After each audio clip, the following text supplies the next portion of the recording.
Tenth के science book का द्वितीय चैप्टर अम्ल क्षार एवं लवण। अम्ल पहला हेडिंग है अम्ल। अम्ल किसे कहते हैं? ये स्वाद में खट्टे होते हैं, ये नीले लिटमस को लाल में बदल देते हैं। ये जलीय विलयन में हाइड्रोजन प्लस आयन देते हैं। एसिड शब्द लैटिन भाषा से लिया गया है जिसका अर्थ है खट्टा। प्रबल अम्ल। प्रबल अम्ल हाइड्रोक्लोरिक अम्ल H2SO4 और HNO3 है। दुर्बल अम्ल CH3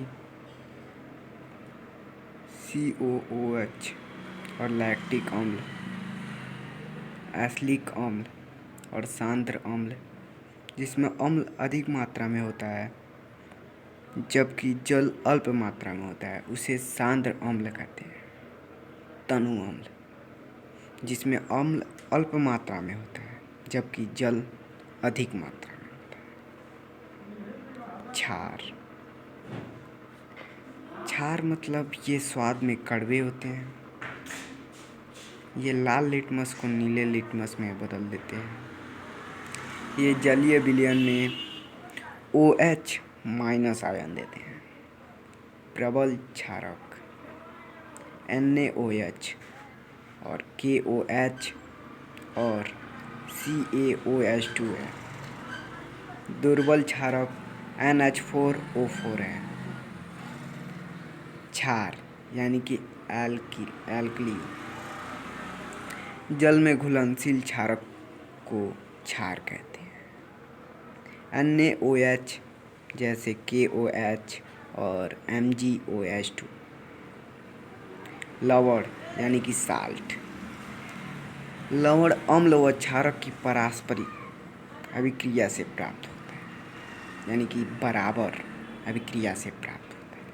उदाहरण के लिए NaCl KCl। सूचक। सूचक किसी दिए गए विलयन में अम्ल या क्षारक की उपस्थिति को दर्शाते हैं। इनका रंग या गंध अम्लीय या क्षारिक माध्यम में बदल जाता है।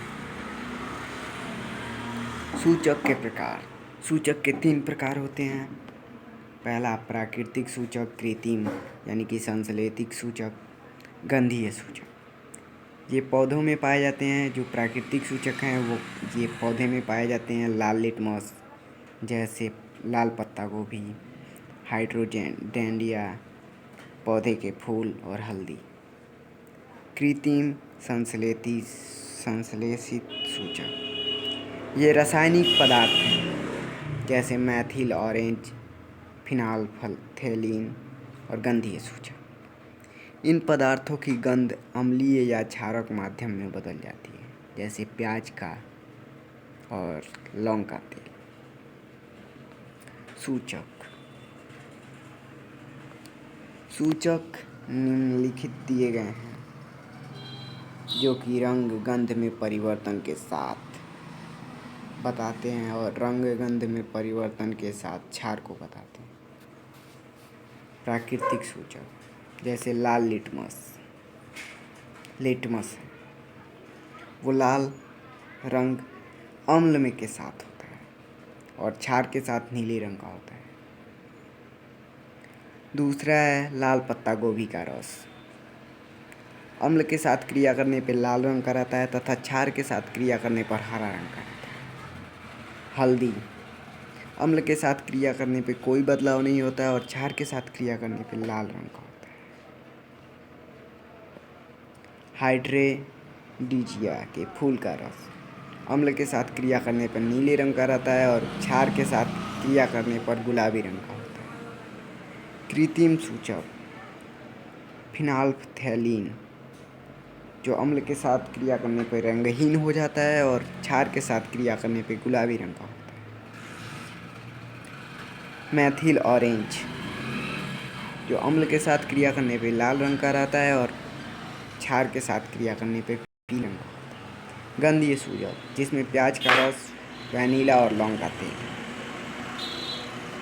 प्याज का जो रस है वो अम्ल के साथ क्रिया करने पर तीक्ष्ण गंध हो जाता है, यानी कि तीक्ष्ण हो जाता है। और क्षार के साथ क्रिया करने पे कोई गंध नहीं देता। वैनिला अम्ल के साथ क्रिया करने पे समान रंग गंध रहती है, और क्षार के साथ क्रिया करने पे कोई गंध नहीं रहता। लौंग का तेल अम्ल के साथ क्रिया करने पे समान गंध रहती है, यानी कि वही गंध रहती है, और क्षार के साथ क्रिया करने पर कोई गंध नहीं रहता। अम्ल व क्षारों के रासायनिक गुणधर्म। धातु की अभिक्रिया, यानी कि धातु से बताया गया है कि अभिक्रिया करने पे अम्ल और क्षारों की रासायनिक गुण में क्या परिवर्तन है। अम्ल के साथ क्रिया करने पर धातु का अम्ल प्लस धातु इक्वल टू लवण प्लस हाइड्रोजन आयन देगा। जैसे 2HCl प्लस Zn मिल करके ZnCl2 और प्लस हाइड्रोजन आयन जो गैस के रूप में बन रहा है। क्षारक के साथ क्रिया करने पर, क्षारक के साथ धातु की क्रिया करने पर लवण प्लस हाइड्रोजन बनता है। जैसे 2NaOH प्लस Zn मिल करके Na2ZnO2 प्लस हाइड्रोजन गैस के रूप में बन रहा है। Na2ZnO2 को सोडियम जिंकेट कहते हैं। पाप टैक्स, हाइड्रोजन गैस से निहित प्रखनली के पास जब एक जलती हुई मोमबत्ती लाई जाती है तो पाप ध्वनि उत्पन्न होती है। इस टेस्ट को हाइड्रोजन की उपस्थिति दर्शाने का प्रयोग करते हैं। जो पाप टेस्ट है वो मुख्य बिंदु है। हाइड्रोजन गैस से निहित प्रखनली के पास जब कोई जलती हुई मोमबत्ती लाई जाती है तो पाप की ध्वनि उत्पन्न होती है। इस टेस्ट को हाइड्रोजन की उपस्थिति दर्शाने के लिए प्रयोग किया जा करता है। धातु कार्बोनेट तथा धातु बाइकार्बोनेट की अभिक्रिया। अम्ल के साथ धातु कार्बोनेट मिलकर के लवण प्लस कार्बन डाइऑक्साइड प्लस जल बनाते हैं। जैसे 2HCl प्लस Na2CO3 जो सॉलिड के रूप में है मिल करके 2NaCl जो AQ के रूप में है, CO2 गैस के रूप में, और प्लस हाइड्रोजन जो लिक्विड के हाइड्रो ऑक्सीजन प्लस जो जल के रूप में है। अम्ल धातु बाइकार्बोनेट के साथ क्रिया करने पर लवण प्लस कार्बन डाइऑक्साइड प्लस जल बनाते हैं। जैसे HCl प्लस NaHCO3 जो सॉलिड रूप में है मिल करके NaCl AQ प्लस CO2 जो गैस के रूप में है, H2O जो गैस के रूप में है। क्षार के साथ कोई अभिक्रिया नहीं होती है, कार्बोनेट हो या धातु बाइकार्बोनेट हो, क्षार के साथ कोई अभिक्रिया। चूने के पानी का टेस्ट। उत्पादीन कार्बन डाइऑक्साइड को चूने के पानी से प्रवाहित करने पर पानी दूधिया हो जाता है। एक बार और फिर से सुन लीजिए। उत्पादित कार्बन डाइऑक्साइड को चूने के पानी से प्रवाहित करने पर पानी दूधिया रंग का हो जाता है। जैसे COOH2 AQ के रूप में है, और CO2 जो गैस के रूप में है, CaCO3 सॉलिड रूप में, प्लस हाइड्रो और ऑक्सीजन लिक्विड के रूप में है, सफ़ेद अवक्षेप बनाते हैं। अधिक मात्रा में CO2 प्रवाहित करने पर CaCO3 सॉलिड रूप में है जो H2O लिक्विड के रूप में, प्लस कार्बन डाइऑक्साइड जो जल के रूप में मिल करके जल में घुलनशील बनाते हैं, यानी कि CaCO3 का होल ट्वाइस AQ के रूप में। अम्ल एवं क्षारक की परस्पर अभिक्रिया। अम्ल प्लस क्षारक मिल करके लवण प्लस जल बनाते हैं। इसके कुछ मुख्य तत्व हैं। उदासीनीकरण अभिक्रिया। जब अम्ल द्वारा क्षारक को प्रेक्षित प्रभाव तथा क्षारक द्वारा अम्ल को प्रभाव समाप्त हो जाता है और पारस्परिक यानी कि परिणाम स्वरूप लवण और जल प्राप्त होते हैं, उदासीनीकरण अभिक्रिया होती है। उदाहरण NaOH जो AQ के रूप में HCl मिल करके NaCl प्लस H2O बनाते हैं। प्रबल अम्ल प्लस दुर्बल क्षारक मिल करके अम्लीय लवण प्लस जल बनाते हैं। दुर्बल अम्ल और प्रबल क्षारक मिलकर के क्षारीय लवण प्लस जल बनाते हैं। प्रबल अम्ल और प्रबल क्षारक मिलकर उदासीन लवण प्लस जल बनाते हैं। दुर्बल अम्ल और दुर्बल क्षारक मिलकर के उदासीन लवण प्लस जल बनाते हैं। अम्लों के साथ धात्विक ऑक्साइड का अभिक्रिया। धात्विक ऑक्साइड प्लस अम्ल मिलकर के लवण प्लस जल बनाते हैं। CuO प्लस 2HCl मिलकर के CuCl2 प्लस H2O बनाते हैं। कॉपर क्लोराइड के बनने से विलयन का नीला रंग हो जाता है। धात्विक ऑक्साइड को प्रवृत्ति क्षारीय होती है। जो धात्विक ऑक्साइड होते हैं उनकी प्रवृत्ति ही यानी कि एक्सप्लोजर इज फैमिलियर क्षारीय होती है, क्योंकि ये अम्ल के साथ क्रिया करके लवण और जल बनाते हैं। उदाहरण के लिए CuO और MgO, कॉपर ऑक्साइड और मैग्नीशियम ऑक्साइड। अधात्विक ऑक्साइड की क्षारों के साथ अभिक्रिया। अधात्विक ऑक्साइड प्लस क्षार मिलकर के लवण और जल बनाते हैं। Cu2 प्लस CaOH2 मिलकर के CaCO3 प्लस H2O बनाते हैं। अत्यधिक ऑक्साइड प्रवृत्ति में अम्लीय होते हैं तथा विद्युत धारा प्रवाहित करते हैं। जलीय विलयन में अम्ल और क्षारक जल की उपस्थिति में H प्लस आयन उत्पन्न करते हैं। अम्ल जो होते हैं वो जल की उपस्थिति में H प्लस आयन उत्पन्न करते हैं। H plus ion H3O hydronium ion के रूप में पाए जाते हैं। H plus plus H2O H3O plus HCl plus H2O मिलकर के H3O प्लस Cl माइनस। जल की उपस्थिति में क्षारक OH माइनस उत्पन्न करते हैं।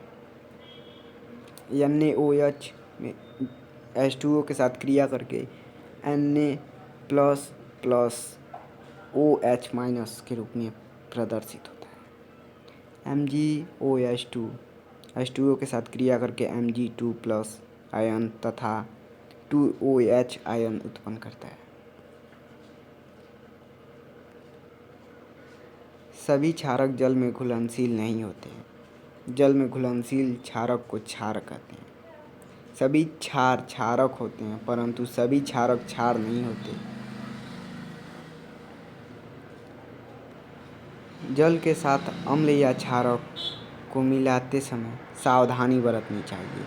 हमेशा अम्ल या क्षारक को ही जल में मिलाना चाहिए और लगातार इसे हिलाते रहना चाहिए, क्योंकि यह प्रक्रिया अत्यंत ऊष्माक्षेपी है, जैसे पिक्चर में दर्शाया गया है।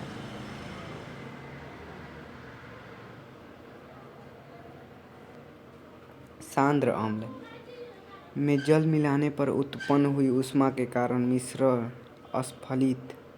अस्फलित यानी कि असफल होकर बाहर आ जा सकता है तथा आप जल सकते हैं। साथ ही अत्यधिक स्थानीय ताप के कारण कांच का पात्र भी टूट सकता है। जल को अम्ल में डालने से मिश्रण असफलित होकर बाहर आ सकता है। स्थानीय ताप के कारण कांच का पात्र टूट भी सकता है।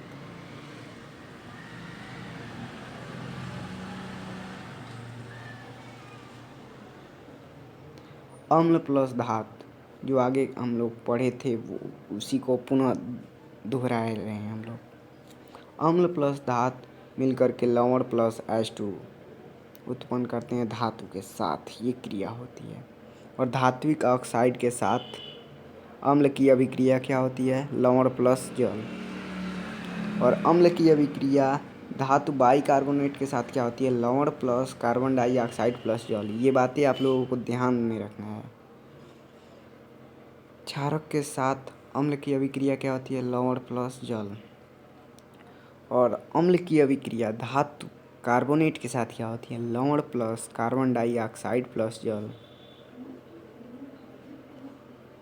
क्षारक की अभिक्रिया उसमें तो अम्ल के बारे में बताया गया है। इसमें क्षारक की अभिक्रिया अम्ल के साथ क्या होती है, लवण प्लस जल, और क्षारक की अभिक्रिया धातु के साथ क्या होती है, लवण प्लस हाइड्रोजन, और क्षारक की अभिक्रिया अत्यधिक ऑक्साइड के साथ क्या होती है, लवण प्लस जल, और धातु कार्बोनेट के साथ क्षारक की अभिक्रिया क्या होती है, कोई नहीं होता।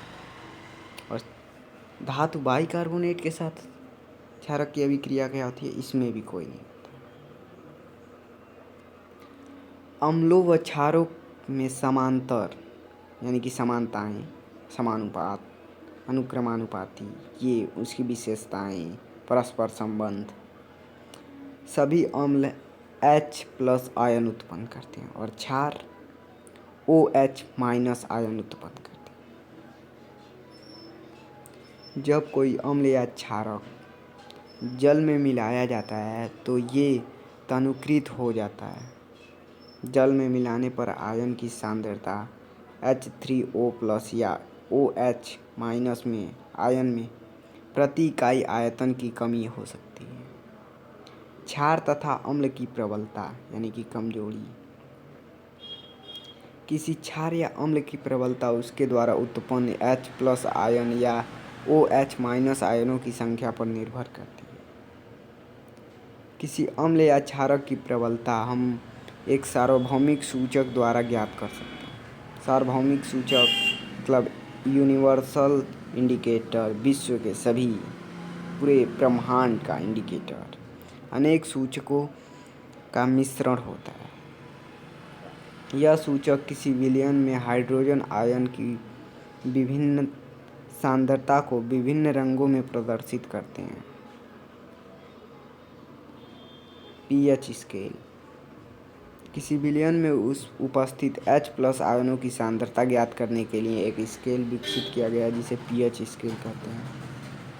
पीएच स्केल में पुषांश यानी कि पोटेंज, जो एक जर्मन शब्द है जिसका अर्थ होता है शक्ति, अगर pH बराबर 7 उदासीन विलयन, pH इज ग्रेटर देन 7 अम्लीय विलयन, और pH इज ग्रेटर देन 7 क्षारीय विलयन। यह स्केल 0 से 14 तक pH ज्ञात करने के लिए उपयोग में लाया जाता है।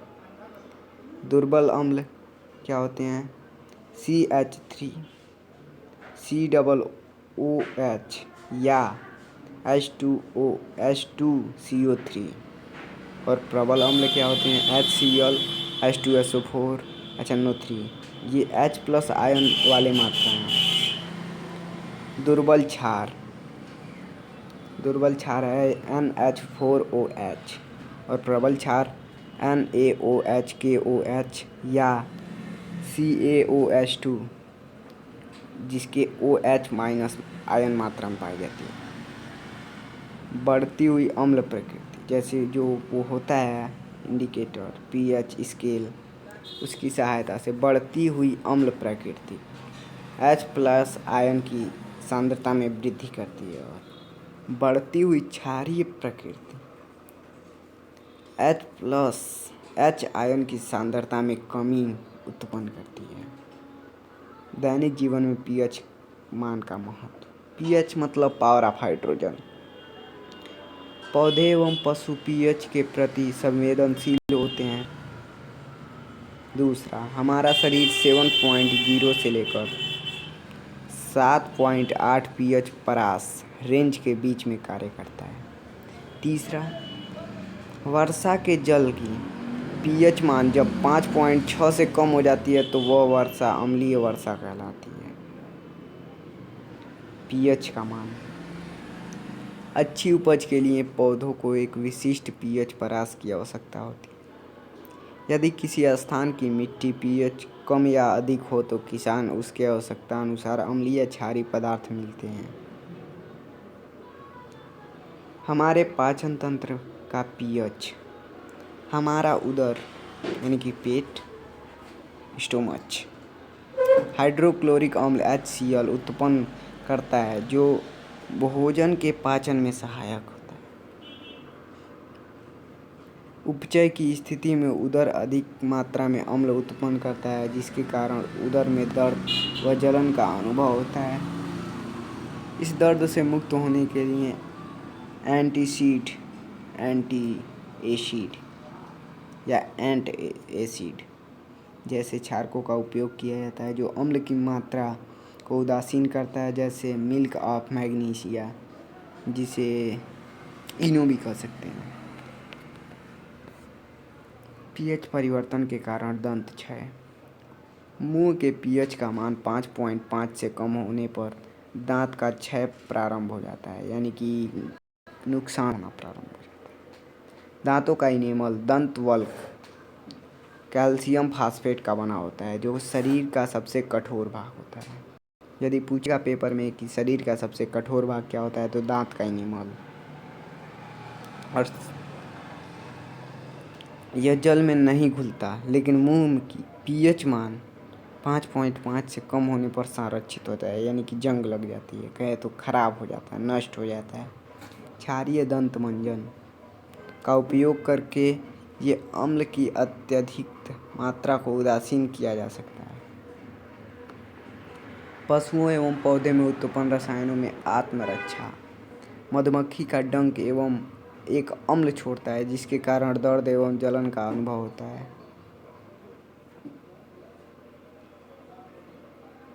डंक मारे गए अंग में बेकिंग सोडा का उपयोग से आराम मिलता है। नेटल के डंक वाले बाल मैग्नीशिक अम्ल छोड़ जाते हैं। नेटल मतलब भुड़ुली, जिसके कारण जलन वाले दर्द का अनुभव होता है। इसका इलाज डंक वाले स्थान पर डांक पौधे की पत्ती रगड़कर किया जा सकता है। लवणों का पीएच मान। प्रबल अम्ल प्लस प्रबल क्षारक मिलकर के उदासीन लवण, जिसका पीएच मान 5-7 होता है।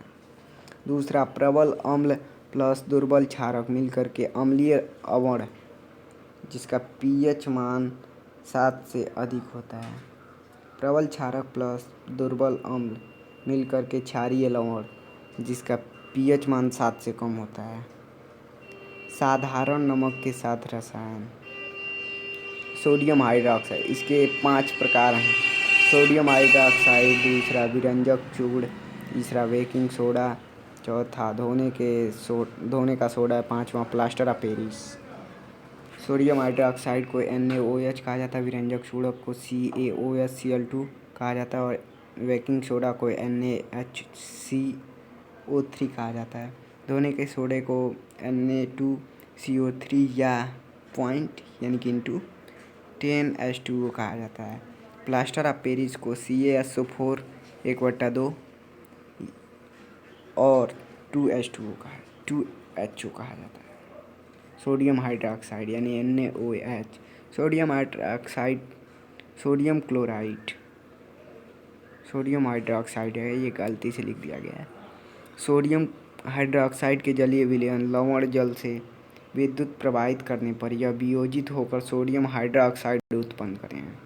इस प्रक्रिया को क्लोर क्षार प्रक्रिया कहते हैं।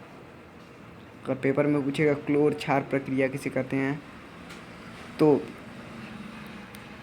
सोडियम क्लोराइड के जलीय विलयन से विद्युत प्रवाहित करने पर यह वियोजित होकर सोडियम हाइड्रोक्साइड उत्पन्न करता है। इस प्रक्रिया को क्लोर क्षार प्रक्रिया कहते हैं। नीचे इसका शब्द समीकरण और समीकरण दिया गया है। 2NaCl AQ प्लस 2H2O के रूप में रहता है। 2NaOH plus Cl2 plus hydrogen gas के रूप में उत्पन्न होता है। एनोड पर Cl2 गैस उत्पन्न करता है और कैथोड पर H2 गैस उत्पन्न करता है। कैथोड के पास NaOH विलयन बनता है और इसका उपयोग क्या हो जाता है, हाइड्रोजन का उपयोग ईंधन और मार्केटिंग में किया जाता है। Cl2 का उपयोग जल की स्वच्छता और PVC और CFC के रूप में होता है। CFC मतलब क्लोरोफ्लोरोकार्बन, जिसकी वजह से ओजोन परत में छिद्र हो जाता है। HCl का उपयोग इस्पात की सफाई यानी कि गंदगी की सफाई और औषधियाँ बनाने के लिए किया जाता है। NaOH सोडियम हाइड्रोक्साइड का उपयोग धातु से ग्रीज हटाने के लिए, साबुन कागज बनाने के लिए। Cl2 प्लस NaOH जो विरंजक चूर्ण है। घरेलू विरंजक वस्त्र विरंजक के लिए इस्तेमाल किया जाता है। विरंजक चूर्ण शुष्क बुझे हुए चूने यानी कि CaOH2 प्लस क्लोरीन की क्रिया से विरंजक चूर्ण का निर्माण होता है।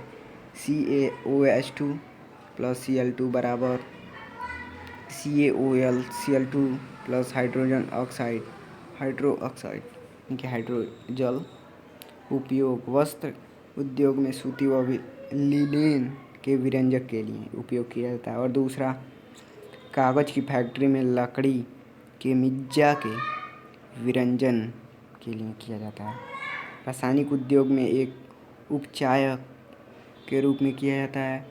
पीने वाले जल को जीवाणु से मुक्त करने के लिए रोगाणु नाशक के रूप में किया जाता है।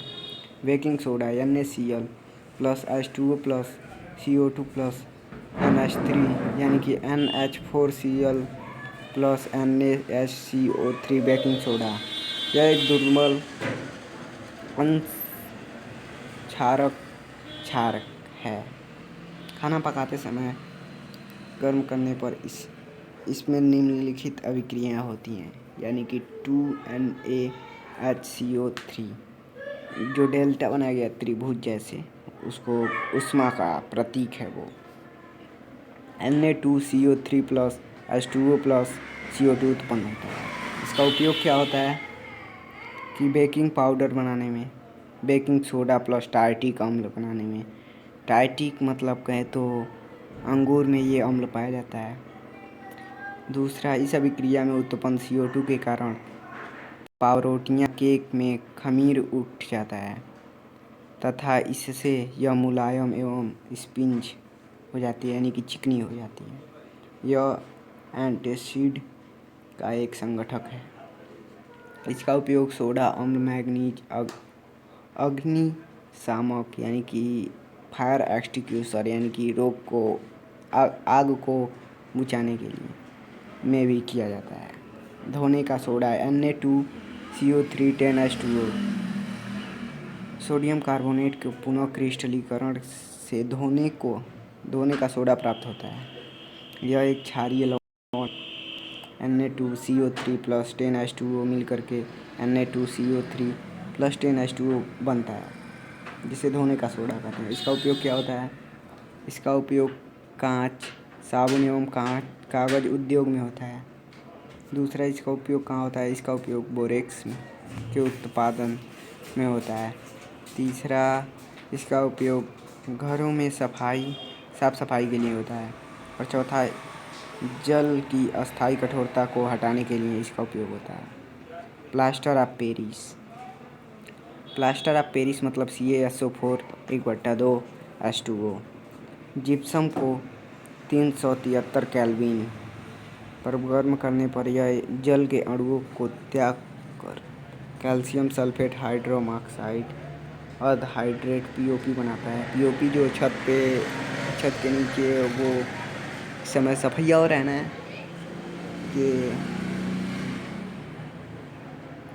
प्लाई से सेटरिंग हो रहा है तो वो प्लाई हटाने के बाद सफैया तो करवाना नहीं पड़ रहा है तो POP से ही काम चला लेंगे लोग। यह सफ़ेद चूर्ण है जो जल मिलाने पर यह पुनः जिप्सम बनकर ठोस पदार्थ बनता है। CaSO4 1/2 H2O प्लस 1/2 H2O मिलकर के CaSO4 2H2O बनाता है जिसे जिप्सम कहते हैं। इसका उपयोग क्या होता है? प्लास्टर ऑफ पेरिस का उपयोग करके डॉक्टर की टूटी हुई हड्डियों को सही जगह पर स्थिर रखने के लिए किया जाता है। और इसका उपयोग खिलौना बनाने के लिए, सजावट का सामान बनाने के लिए किया जाता है। जैसे मूर्तियाँ होती हैं सफ़ेद रंग की, वो प्लास्टर ऑफ पेरिस की बनी होती हैं। इसका उपयोग सतह को चिकना बनाने के लिए किया जाता है। जैसे पुट्टी उट्टी लगाया जाता है ना, पुट्टी उट्टी के पहले POP लगाया जाता है, उसी का उपयोग किया जाता है। क्रिस्टल का जल। लवण के एक सूत्र सफाई में जल के निश्चित अणुओं की संख्या को क्रिस्टल का जल कहते हैं। फिर से सुन लीजिए, लवण के एक सूत्र इकाई में जल के निश्चित अणुओं की संख्या को क्रिस्टलन का जल कहते हैं। उदाहरण के लिए CuSO4 और 5H2O प्लस में क्रिस्टल के जल के 5 अणु हैं। Na2CO3 और 10H2O में क्रिस्टलन के जल के 10 अणु हैं। CaSO4 2H2O में क्रिस्टल के जल के 2 अणु हैं। तो यही होकर NCERT का 2nd चैप्टर समाप्त होता है। और चैनल को सब्सक्राइब कीजिए बेल आइकन को दबाकर।